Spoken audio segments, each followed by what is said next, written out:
अपने अहम को करके यहाँ पर करूँगा।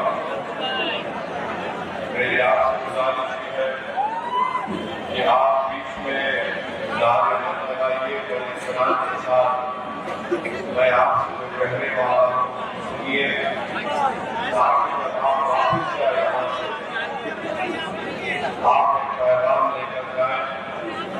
और हमारी ख्वाहिश ये है कि आप हमारा पैगाम सुनने के बाद आप अपने आप में तब्दीली को पैदा करिए, अपने घर वालों को समझाइए, अपने पूरे गांव और अपने पड़ोसियों को साथ लेकर आप महुआ विधानसभा से मजलिस इत्तेहाद के किरदार को कामयाब बनाने के लिए आप तमाम को कोशिश करना है। और मुझे यकीन है आप जो बड़ी तादाद में जमा हुए हैं, इंशाअल्लाह ताला यहाँ से जरूर मजलिस इत्तेहाद मुस्लिमीन का एक बार आपका नया विधायक बनकर बिहार की विधानसभा में जाएगा। मेरे अपने दोस्त और बुजुर्गों, हमारी पार्टी क्या कहती है, मजलिस कहती है कि हम भारत की राजनीति में बराबरी चाहते हैं, हमको बराबरी मिले, हमको समानता का हक मिले, हम कोई आसमान से तारे तोड़कर लाने की बात नहीं कर रहे हैं। हम ये कह रहे हैं कि भारत के संविधान की दफा 14 बराबरी की, मसावत की, समानता की बात करती है। मजलिस उसको हासिल करना चाहती है और हमारा मानना यह है कि जब तक भारत की सबसे बड़ी अकलियत से इंसाफ नहीं होगा, जब तक भारत की सबसे बड़ी अकलियत और बिहार की सबसे बड़ी अकलियत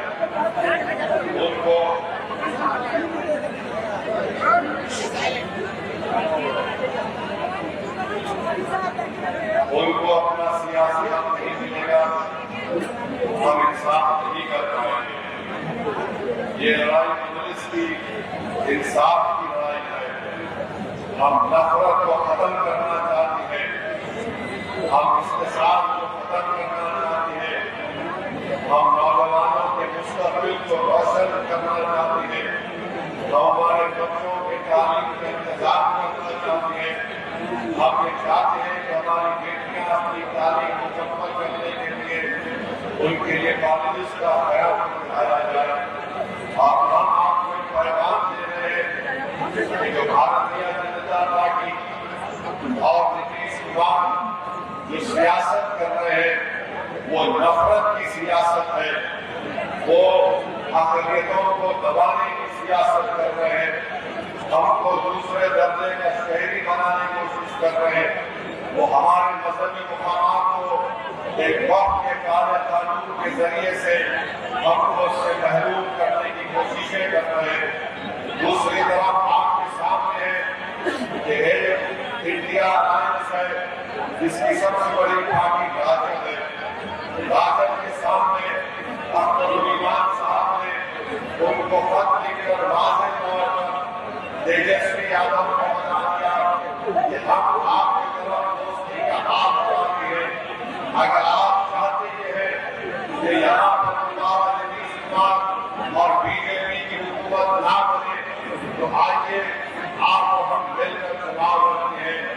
मजलिस इत्तेहाद मुस्लिमीन ने तेजस्वी यादव को लिख कर दिया कि हम सिर्फ 6 सीट चाहते हैं बिहार के विधानसभा के चुनाव में। 5 तो हमारे जीत कर आए थे, हमने 6 का मुतालबा किया। मगर आप देखिए अख्तर ईमान ने लिखकर ये भी किया कि अगर आपको सत्ता मिल गया है तो हम अपने आप को मंत्री का पौधा मत कीजिए। हम सिर्फ यही चाहते हैं कि बिहार में अक़लियतों से, दलितों से, मजलूमों से, पिछड़ों से इंसाफ हो सके और बिहार में आरएसएस के एजेंडे को नाकाम बनाया जाए। अब आप कुछ देख रहे हैं कि तेजस्वी यादव की तरफ से कोई बात नहीं की जाती है।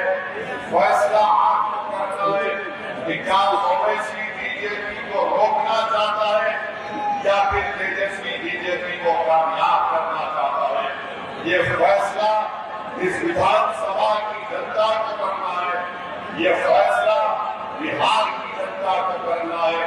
मेरे अजीज दोस्तों और बुजुर्गों, तीसरी बात यह है कि आज आप देखते हैं कि अभी हमने सुना कि यहाँ पर 5 सितंबर के दिन मिलादुन्नबी के मौके पर जनाब नसीर शाह साहब को राजा पाकर थाने की पुलिस बेवजह उठाकर ले गई, मारपीट की गई और 3 दिन के बाद नसीर शाह की लाश थाने से आ गई। हम पूछना चाहते हैं भारत के प्रधानमंत्री मोदी से, नीतीश कुमार से, शिवराज पासवान से,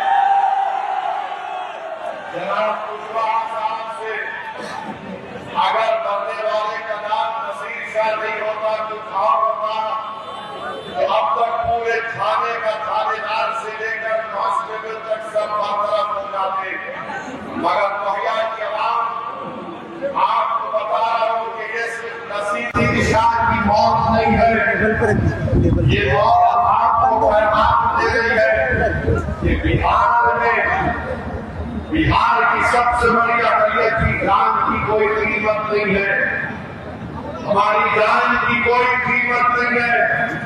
मरने वाले का नाम नसीर शाह था, इसीलिए हम देखते हैं कि नीतीश कुमार और बीजेपी की सरकार कोई एक्शन नहीं लेती। ये क्यों दोहरा रवैया इस्तेमाल किया जा रहा है? अरे इंसान है नसीर शाह, वो उसकी औलाद, उसकी बीवी बेवा हो गई जो आज हमारे सामने आई थी। जब मालूम हुआ तो करोड़ी मांग गए। तो आपकी जान की कीमत आपको अपने वोट से दिखाना पड़ेगा, आपको अपनी जान की कीमत अपने वोट से दिखाना पड़ेगा। अगर आप नहीं दिखाएंगे तो एक नसीर शाह आज मरा, नहीं मालूम कितने नसीर शाह मुस्तकबिल में मर जाएंगे जालिमों के जुल्म का शिकार होकर। हम बताना चाह रहे हैं कि पुलिस ले जाकर नसीर शाह को 3 दिन पुलिस स्टेशन में रखकर मारती है। कैसा आपने गरीब को उठाकर, कैसा आपने गरीब को अपने कस्टडी में रखकर उसकी मौत हो गई। अरे आपको चाहिए था, यहाँ के डीजी साहब को चाहिए था, नीतीश कुमार को चाहिए था कि उनको सस्पेंड करते, उनके खिलाफ एक्शन देते, अरे मिनिमम एसडीएम की इंक्वायरी ऑर्डर करते, मगर नसीर शाह मर गया। कौन जिम्मेदार है किसको पता नहीं है। मैं मुबारकबाद देता हूं पुलिस वालों को जो नसीर शाह को गिरफ्तार करके लेकर गए। आप इंसाफ नहीं करे कोई बात नहीं, अल्लाह और जमीन व आसमान का खालिक कुदरत इंसाफ करेगी। आप ये कभी खामोश नहीं बैठा जा सकता इस बात पर कि गरीब को ले जाकर थाने में रख दिया गया और कोई एक्शन नहीं लिया जाता है। बहरहाल आपको अपने वोट के जरिए से बताना पड़ेगा कि आपके जान की कीमत कितनी है।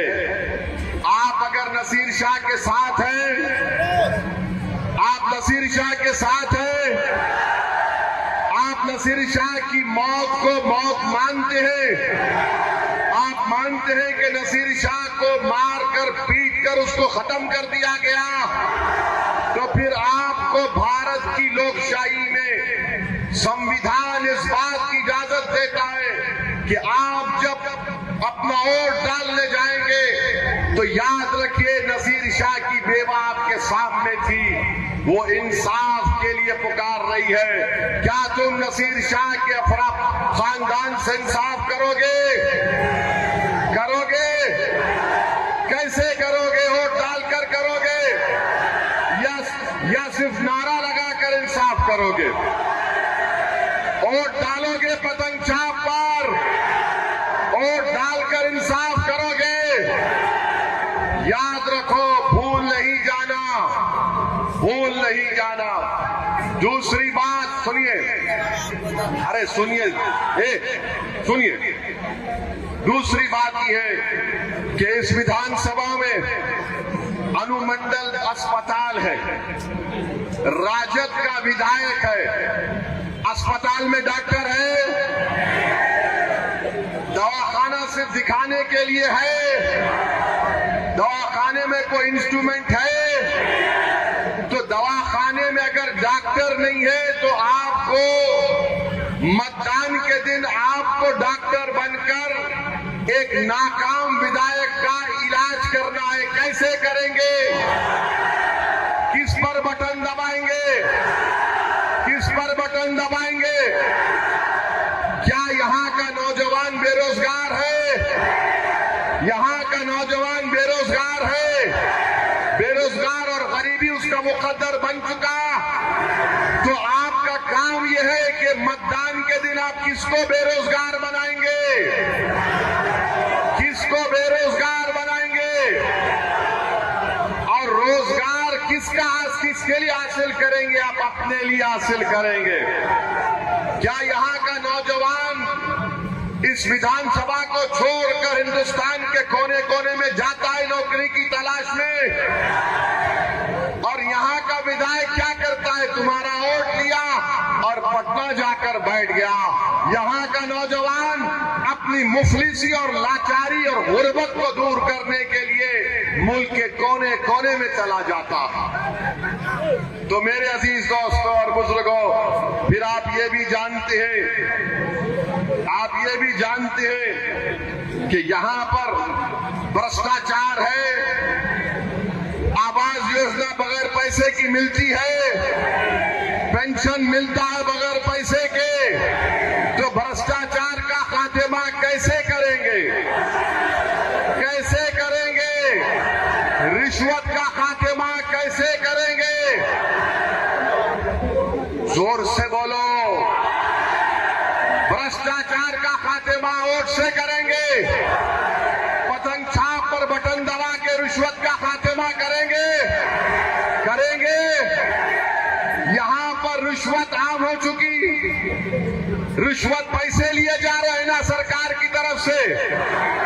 तो मोदी नीतीश कुमार ने कहा कि भाई साहब, बिहार की जनता, हमने 5 साल आपको बहुत लूटा, अब आपके अकाउंट में 10,000 रुपये डालते हैं। समझा आपने? 5 साल खून चूस लिया, अब चुनाव आया तो ले 10,000। अरे 10,000 से क्या होगा मोदी जी, नीतीश कुमार जी? आपने 5 साल, एक साल में 365 दिन अगर गरीब म्यूटेशन के लिए 3,000 देता है, रजिस्ट्री के लिए 1,500 देता है, आवास योजना के लिए 3,000, यहाँ विधानसभा में एक दिन की रिश्वत कम से कम 15 से 20 लाख होगी, एक दिन की। और आज आपको आंखों पे पर्दा डालकर बोले मैंने 10,000 दिया, 10,000। यानी ये इतना खा चुके हैं। अब चुनाव आ गया तो आपका भी काम ये है, 10,000 दिए तो लेना, मगर वोट किसको देना? वोट किसको देंगे? वोट पतंग छाप को देंगे ना। हाँ, अभी ये जो झगड़ा चल रहा है, बहुत झगड़ा चल रहा है। कौन लड़ेगा नहीं लड़ेगा, कौन किस पार्टी से आएगा, कैसा आएगा, उसकी फिक्र मत करिए। आप पतंग छाप के बटन को देखकर वोट डालेंगे ना इंशाअल्लाह। आप ये समझिए कि ओवैसी आकर खड़ा है, आपसे कह रहा है वोट डालने के लिए। और हमसे दुश्मनी क्यों है? हमसे दुश्मनी इसलिए है कि ये नहीं चाहते कि तुम नेता बनो, ये नहीं चाहते कि तुम लीडर बनो, ये नहीं चाहते कि तुम अपने मुकद्दर के फैसले करो, ये नहीं चाहते कि तुम उनकी आंख में आंख डालकर उनको देखकर कहो कि मैं गुलामी नहीं चाहता, मैं अपना हक चाहता हूं। हम बराबरी चाहते हैं। ये चाहते क्या है कि हमको झुका कर रखें, हमको कमजोर करके रखें और हमारा हाल ऐसा करके रख दें कि हम कभी ना उठे। याद रखो, कल तक बिहार की राजनीति में कोई विकल्प नहीं था। मोदी था, नीतीश था, तो दूसरी तरफ राजद और उनकी पार्टियां थी। ये दोनों ये समझ रहे थे अगर इनसे नाराज हुए तो उनके पास चले जाएंगे। अब मजलिस तीसरी ताकत बनकर उभरी है। अब इन दोनों को परेशानी है। मोदी परेशान, नीतीश कुमार परेशान, राजद परेशान। ये अब कैसा होगा? ये अब ऐसा होगा कि अब गरीबों का इस्तेसाल खत्म होगा, गरीबों को उनका हक मिलेगा। नेता बनेंगे, आप नेता बनेंगे या सिर्फ वोट डालकर घर में सो जाएंगे? तुम नेता बनना चाहते हो? तुम विधायक बनना चाहते हो? तुम सांसद बनना चाहोगे? तुम मुख्यमंत्री बनना चाहोगे? तुम देश के प्रधानमंत्री बनना चाहोगे? जोर से बोलो, बनोगे?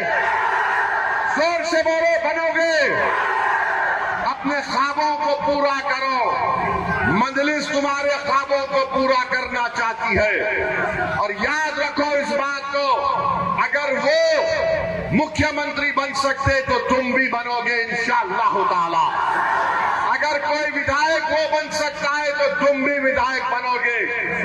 तुम में इतनी काबिलियत है, तुम में इतनी ताकत है। शर्त सिर्फ ये है कि हम मुत्तहिद हो जाएं, मुत्तहिद हो जाएं। इत्तेहाद एक ताकत है, याद रखो। इंतशार एक मौत है। इत्तेहाद ताकत है, इंतशार मौत है। और जैसा कि किसी शायर ने अच्छा कहा था कि जिंदा रहना है तो मीरे कारवां बनकर रहो। जिंदा रहना है तो मीरे कारवां बनकर रहो। इस जमीन की पस्तियों में आसमान बनकर रहो। इस जमीन की पस्तियों में तुम आसमान बनकर रहो। मेरे नौजवानों, आज बिहार में करीब 60% आबादी बिहार में 25 साल से कम उम्र नौजवान लड़के और लड़कियों पर मुश्तमिल है। ये लड़ाई तुम्हारी ओवैसी और अख्तर ईमान लड़ रहे नौजवानों। ये मुस्तकबिल तुम्हारा है।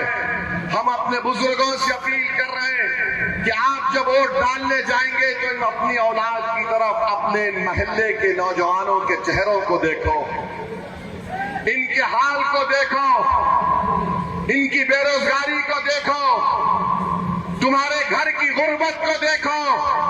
तुम्हारे उन बच्चियों के ख्वाबों को कौन पूरा करेगा जो पढ़ना चाहती है? तुम्हारे नौजवानों को जो तुम्हारा घर छोड़कर हिंदुस्तान के कोने कोने में चले जाते हैं। मेरे भाई, ये ख्वाबों को पूरा करने का वक्त है और हम अपने ख्वाबों को पूरा कर सकते हैं। कोई कहेगा कि ओवैसी जज्बाती तकरीर कर रहा है। अरे जिसमें जज्बात नहीं वो मुर्दा है। जिसमें जज्बात नहीं वो मुर्दा है। जिसके ख्वाब नहीं वो इंसान नहीं हो सकता। तो अपने ख्वाबों को पूरा करने का वक्त है मेरे अजीज दोस्तों और बुजुर्गों। 70 साल हमने सबको आजमा लिया मगर किसी ने हमारे ख्वाबों को पूरा नहीं किया। अरे हद तो ये हो गई कि एक नसीर शाह मर गया तो आज चुनाव आया तो तुम आकर मुझे गाली दोगे, मगर नसीर शाह की बेवा से मिलने कोई नहीं जाता। क्यों नहीं जाते? जाकर मिलना था, हिम्मत दिलाना था। अख्तरुल ईमान किशनगंज से निकलकर यहाँ तक आया। तो मेरे अजीज दोस्तों और बुजुर्गों, हम आपको बता रहे हैं कि आपके पास एक विकल्प है, एक मुतबादिल है। क्या आप मजलिस का साथ देंगे?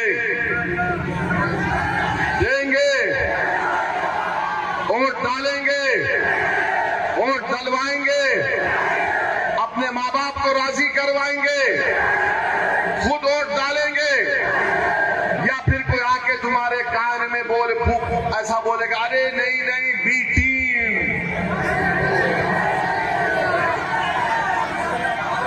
मोदी जी आके बोलेंगे, भाजपा आके बोलेगी, अरे ओवैसी राष्ट्रवाद की बात नहीं करता तो क्या करोगे?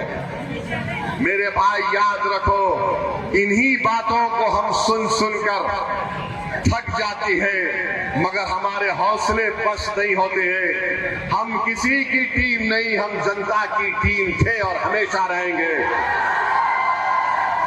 बीजेपी से हमको सर्टिफिकेट नहीं चाहिए राष्ट्रवाद का, ना हमको ये नाम निहाद सेकुलर पार्टी से सर्टिफिकेट चाहिए कि हम सेकुलर हैं।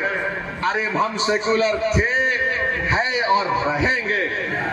उनको बताना पड़ेगा जो बार बार बोलते एम वाई समीकरण, एम वाई समीकरण।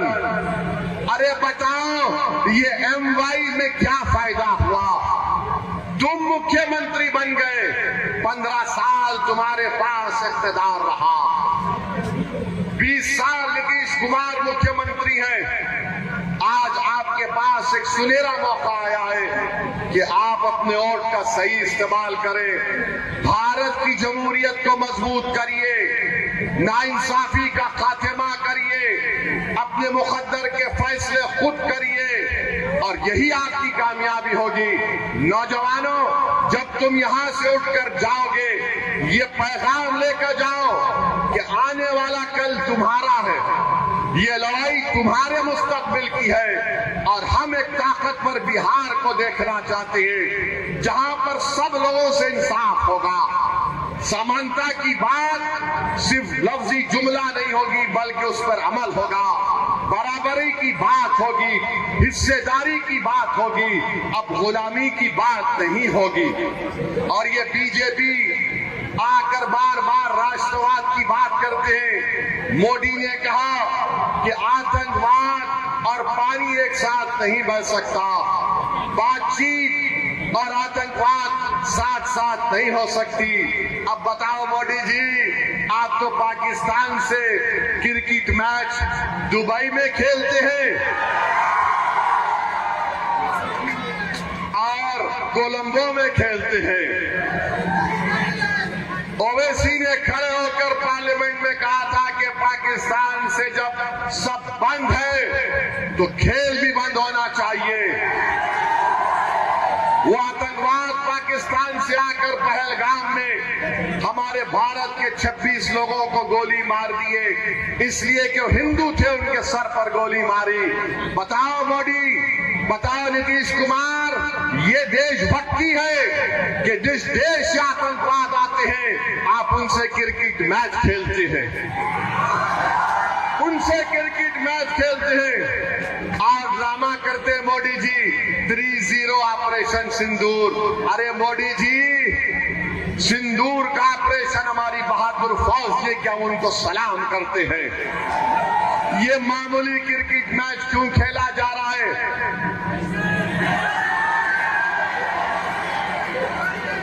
किसके लिए खेला जा रहा है? किसके लिए खेला जा रहा है? ये देशभक्ति होती है, ये देशभक्ति होती है। नहीं नहीं, ये बाइलैटरल, मल्टीलैटरल, अरे भाड़ में जाए बाइलैटरल, मल्टीलैटरल। अच्छा, ये मोदी जी 7,000 रुपये दिए। अरे जो सैलाब आता है, जमीन कटती है, कुछ इंतजाम किया नहीं। और मोदी जी बोलते यहां पर घुसपैठी घुस गए हैं। नेपाल में क्या हुआ आपको पता नहीं, बांग्लादेश में क्या हुआ आपको पता नहीं। इलेक्शन कमीशन 65 लाख नाम निकाल दिया, उसमें कोई घुसपैठी नहीं है। मोदी कहां चले गए?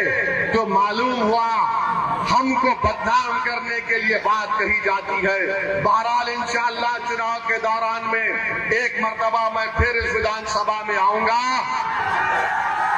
और आपसे फिर से अपील करूंगा कि अपने इत्तेहाद की ताकत और कुव्वत पर मजलिस पार्टी के उम्मीदवार को कामयाब करिए। आपका बहुत बहुत शुक्रिया कि आप यहां पर आए, आपने जलसे को कामयाब किया।